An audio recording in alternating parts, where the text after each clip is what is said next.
All eyes on Edo State, and you can get more updates from us. Our attention is now turned to our conversation this evening to a significant development from the State House in Abuja, where on Friday, a delegation of national leaders of thought, known as the Patriots, met with President Bola Tinubu to address the incidences of the past few days. Led by Chief Emeka Hayauko, former Secretary General of the Commonwealth of Nations, the group emphasized the need for a new system of governance to tackle pressing challenges such as insecurity, economic underperformance, poverty and infrastructure decay. And they say to address the nationwide protests, the president needs to engage in dialogue with protest leaders as well as direct law enforcement agents to use non-lethal measures to minimize casualties. And the deliberations of the Constituent Assembly should take into full account the 1960 and 63 constitutions, as well as the recommendations of the 2014 National Conference, and indeed of the various other national conferences that considered the Nigerian Constitution. I'm still preoccupied with thinking and tinkering with the economic reform. That's my first priority. Once I get that reform in place as soon as possible, then I look at other options. The option of constitutional review, as recommended by you, and other options of learned minds in this country should take into account the need for our nation to make progress. All right, I'm joined by two members of that group that met with Mr. President last week on this show. The National President, Arewa Youth Consultative Forum, Yerima Shetima, and Ann Kubricks, who is an environmentalist and human rights activist.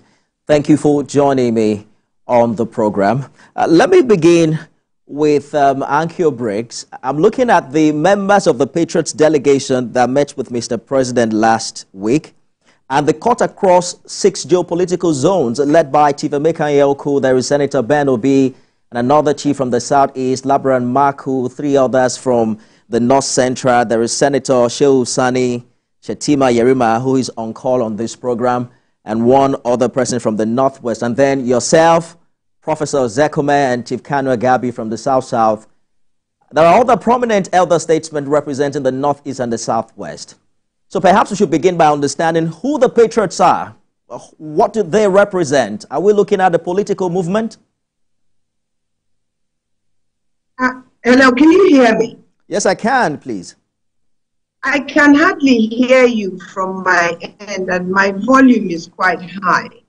All right. I'm asking who the Patriots are and what the group actually represents.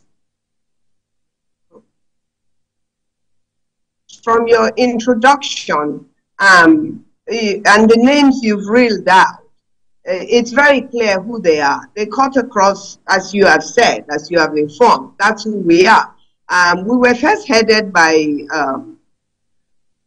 Sir Williams, who is now the late son, and then Professor Ben Mwabweze, and now by Chief Emeka, the former chair of the Commonwealth. Now, the names you've reeled out will show very clearly that these are not necessarily politicians, but these are, in their own ways, great Nigerians, and that have contributed immensely to the stability of the country from different areas of Nigeria. And looking at the age group, you will see that it's evolved to the level where people like me are now members. And though, I mean, I have been a member from when they took me on board, and someone like Michael Zokume and people like that, Shehu Sani, the son of the late Tafawa Balewa, was also with us on this trip, and the representation was like three per zone, and so basically that's who we are, the Patriots. All and right. What the name represents is that these are people that are genuinely interested in the good of Nigeria. If only we will all agree that Nigeria is a nation that is made up of this coloration of people, different people of different languages, of different culture, of different religion. All right. But we are all Nigerians. Let me hear from Mr. Shettima, who is the National President, Arewa Youth Consultative Forum. I hear he was also at that meeting. Mr. Shettima, your communication is talking about finding a system of governance that would enable the country to tackle, the serious challenges it's currently facing. What is wrong with the current system of governance? Thank you. Good evening, viewers, and also thank you for inviting me for this program. Well, the fact of the matter is that some of us have been on the trenches for a very long time, and often we have always been advocating for a system change because the center cannot hold. Some of us have a strong view that with the way it is obvious that we need to totally decentralize the government, and as such, there is no way the center can hold with the way things are done as it is today. Running a governance is very expensive as it is today in this country. And don't forget, what we have in the past years is not what we are facing with today. The challenges of insecurity, how we discover some of our revenues and so on and so forth. Things are not easy anymore. So some of us are of the view that we need to totally decentralize the central government. And to do that, it means we need to look inward to see how the constitution can be amended. But not only the constitution to be amended, some of us have our own different views. But I'm one of those who strongly believe that the constitution as it is today cannot help at all. One. Two, the legitimacy of the very constitution we're talking about has been challenged for over time. And I'm one of those who believe strongly in 2004, 2005, I'm one of those plaintiffs who went to Federal High Court challenging the existence of the 1999 Constitution on the basis of the fact that it lacked legitimacy. What do I mean by legitimacy? I am a layman, I'm not a lawyer, but I know there's also a difference between a document that's legitimate and also a document that you can call a legal document. There's no doubt about it. The 1999 Constitution is legal document. But the legitimacy is that at no point in 1998 or 1999, when then the military government hold any constitutional conference to arrive at this 1999 Constitution. We are not talking about the perfection of the document. It could be perfect, it can be whatever you can think of. But we are talking about legitimacy. There must be conference that will prompt that and also bring about legitimacy. And that's why some of us are of the view that when we had a Pronaco conference under leadership of Chief Anthony Nahoro and Lyso Politica, then I was the youth director of that platform. I remember vividly we were talking about the legitimacy. The people argument came from all angles of the country to say that the document is perfect. And we are saying that even if it's perfect, legitimacy, how did we arrive at having this document that is derived from military Decree 24? It was what produced this document. Foisted on Nigeria. And we are saying that we can as well talk to the National Assembly, all right, or court, which some of us resort to going to the court, but also there is also an opening that, of course, the National Assembly can come together and amend the Constitution, create room for referendum, even if we insist we must use the 1999 Constitution, which some of us differ. Which appears, Mr. Shettima, which appears to be ongoing. Which appears to be ongoing. The 10th National Assembly has also, kick-started. Let us get out of that. It's not the duty of the National Assembly to make constitution for the country. All right. There is a difference between making law and re-engineering of a new constitution. Hold that thought for a minute. Hold that thought for a minute, Mr. Shettima. We're due for a break, and we'll be back with more right after this. Stay with us, everyone. Bola Ahmed Tinubu, do solemnly swear. National President, Arewa Youth Consultative Forum, Yerima Shatima, and Ankyo Briggs, who is environmentalist and human rights activist. Thank you both for staying the course on the program. Both of you are members of the Patriots, and you met with Mr. President last week, Friday. Your proposal for a national constitutional dialogue and elected National Constituent Assembly is suggesting a significant overhaul of Nigeria's current governance structure, and that's what quite a number of people are talking about. But Ms. Briggs, if you can hear me, how do you envision, for instance, the role of the National Assembly, the currently elected National Assembly, in all of this? Are they going to be involved, or they're completely, you're suggesting that they should be replaced in this process? Absolutely not. If you don't have a copy, if the media doesn't have a copy of the of what was presented to the president, that would be a shame, because what the Patriots said to him was that he should send a bill, excuse me, that he should send a presidential bill to the National Assembly. And so the National Assembly is not going to be cut out of this system, because the National Assembly is supposed to be the people's representatives. And so if the people are calling for a new constitution, and I think that it's important we make it very clear that we didn't say, the Patriots did not say we should amend the constitution. They actually said that this present constitution is not a legal constitution, and that the people need to sit down and come up with a legal constitution.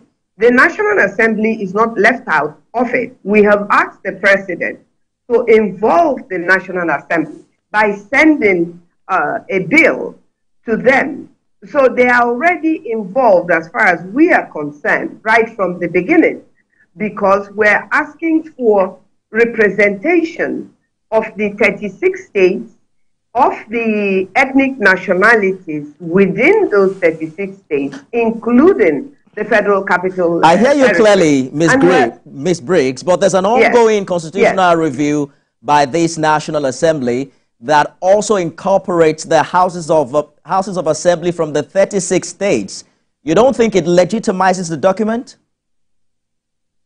Well, first of all, I think that we are involving the states and we are involving the National Assembly. So the lawmakers at each level will be involved. It's about the people of Nigeria, not necessarily about the lawmakers of Nigeria. But we have elected the lawmakers of Nigeria. And so we are expecting that they will work with us to achieve this. For instance, if you recall, the president had said that the Patriots are a group of people that he cannot ignore. That's one. Two, he has also said that his priority is to, if you like, rejig the economy of Nigeria.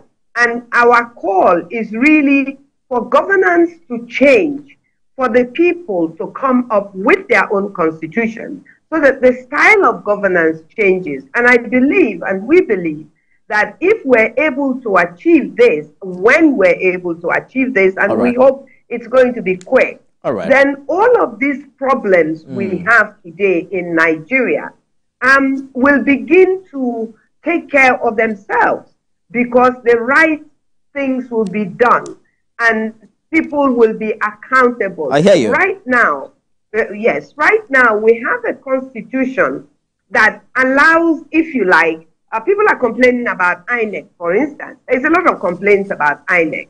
And so if we change our constitution and we all sit down and have an input, we will have an input that will give us a better electoral commission that will be responsible to the people and not to politicians.